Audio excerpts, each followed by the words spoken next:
What player or players do you think need a new team/environment heading into next season? Really good question. I picked 3 guys. Devin Booker. At a certain point, if Phoenix comes out the gates and they're not good, like at what point does Devin go, I've been on a bad team the majority of my career and I want to go play somewhere where I can be competitive?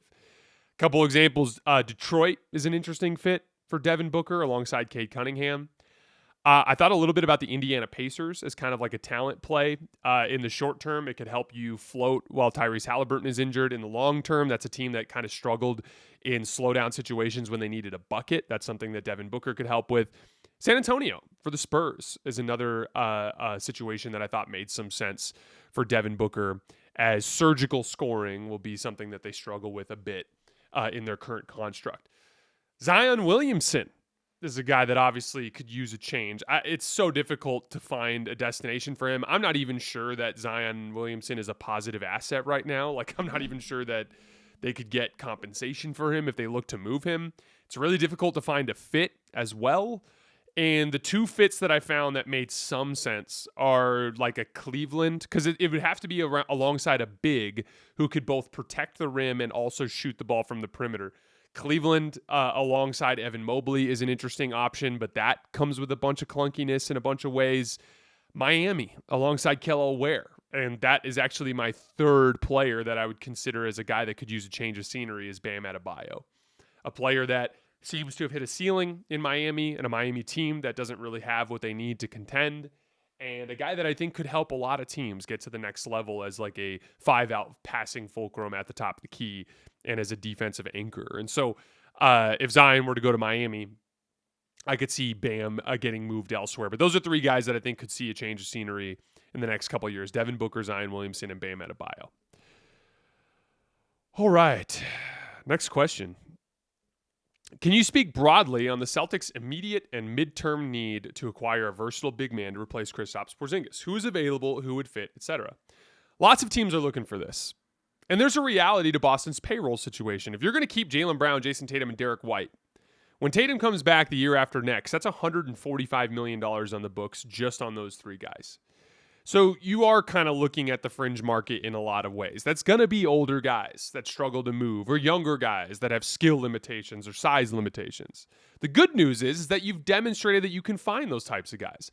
Luke Cornett, who's basically going to be your center for the next couple of years, he was an undrafted journeyman that you found value in, right? Nimi Queta was a 2nd-round pick. Now, he wasn't perfect, but he had his moments. But you basically have to cycle through those guys on the margins until you find value.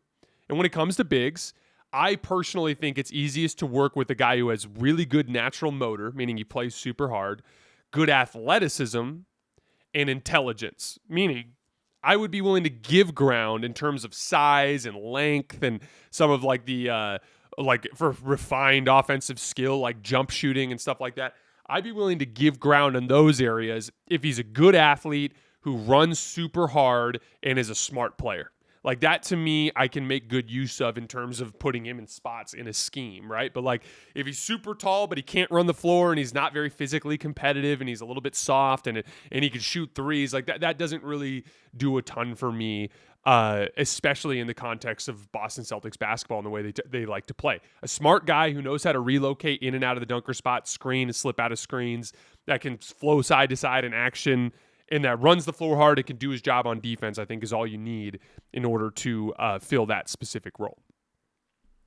What field goal percentage at the rim or layups is considered bad? And is it an easy thing for a player to fix, or is it something more complicated? I heard Jeremiah Fears was a poor finisher, but I don't know if that's true. So Jeremiah Fears shot 51% on layups last year. Most of his misses, when I went through them this morning, were related to poor decision-making. And this falls in line with one of my biggest kind of basketball worldviews. For the most part, layup percentage is about decision-making. Most guys are going to make a layup when it's open. Now, there is value in the ability to make contact layups or to make layups in traffic. We've all seen guys like Kyrie Irving do it, Steph Curry do it, really high-level guards with soft touch and being able to shift angles and finish in traffic. There is value there. But ultimately, if you beat your man off the dribble and you encounter a big at the basket, there's another advantage there. there's another advantage in the form of you compromising the defense. And so a lot of times, like, I would argue one of the worst shots in basketball is a heavily contested layup. It can sometimes cause problems for your transition defense, especially when you're careening down the lane from the top of the key. There are versions of that that can be successful. Missed layups where you occupy the rim protector and then your big comes in and gets an offensive rebound. But there's a downside. If you miss layups, they often lead to transition opportunities going the other way. And so rim decision making is ultimately where you can improve your field goal percentage on layups. There were a lot of Jeremiah Fears layups that he missed where he didn't beat his defender. And so then he tried to get into his body and go way out wide and flip something crazy up, or like I saw some of them where he was shooting through two people, like didn't beat his defender and was trying to shoot through a rim protector. And those are going to be low percentage layups for anybody. That is a decision-making piece for me. Now, it's worth mentioning that Fears' volume was super high. His 192 rim attempts ranked 138th in all of college basketball, again, out of almost 4,000 players. So that's going to be an upside in terms of his ability to get into the paint. He just has to improve his decision-making when he gets there. The thing that Fears will have to work on in terms of translating his game to the NBA level will be, I notice a ton of like straight line speed, but the actual first step is not like nuclear, if that makes sense. So like I am a little bit curious to see, you know, like you'll see when if there's a loose ball, or if he can get an extended ball screen where the ball screen's a little bit further out, or if he can start his attack from further out or in transition. When he's going, he's blazing, but in like straight up like set defender right in front of him, you know, he's not the fastest player that I've ever seen off that first step. And so whether or not his first step works to NBA talent will be an interesting swing, and then obviously the jumper for him as well. It's kind of a little bit of a clunky fit in New Orleans as well. They can surround him with some shooting, but then obviously there's a Zion Williamson piece. There's a bunch of funky stuff there in New Orleans.